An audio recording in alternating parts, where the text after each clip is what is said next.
Doctor ইউনূসের নেতৃত্বাধীন অন্তর্বর্তী সরকারের 1 মাস পূর্ণ হলো আজ। ছাত্র জনতার অভ্যুত্থানের মুখে পড়ে 5 আগস্ট শেখ হাসিনা সরকারের পতন হয়। 3 দিন পর 8 আগস্ট নোবেল বিজয়ী ডক্টর মোহাম্মদ ইউনূসকে প্রধান উপদেষ্টা করে অন্তর্বর্তী সরকার গঠিত হয়। প্রতি বিপ্লবের আশঙ্কার মাঝেও সাধারণ মানুষের সমর্থন থাকার পরেও এই সরকারকে মোকাবেলা করতে হচ্ছে নানা চ্যালেঞ্জ।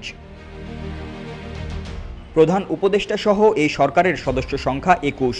মানবাধিকার, অর্থনীতি, প্রশাসন, পুলিশ ও আইনশৃঙ্খলা সহ নানা ক্ষেত্রে বেশ কিছু পদক্ষেপ সহ বিভিন্ন ব্যবস্থা নিয়েছে অন্তর্বর্তী সরকার। এই 1 মাসে সরকারের উল্লেখযোগ্য বিষয়গুলোর মধ্যে রয়েছে 1 জুলাই থেকে 5 আগস্ট পর্যন্ত ছাত্র জনতার আন্দোলন দমন করতে যেসব ফৌজদারি মামলা হয়েছে সেগুলো প্রত্যাহার, সন্ত্রাস দমন আইন এবং সাইবার নিরাপত্তা আইনে করা মিথ্যা ও হয়রানিমূলক মামলাগুলো দ্রুত প্রত্যাহারের ব্যবস্থা গ্রহণের সিদ্ধান্ত।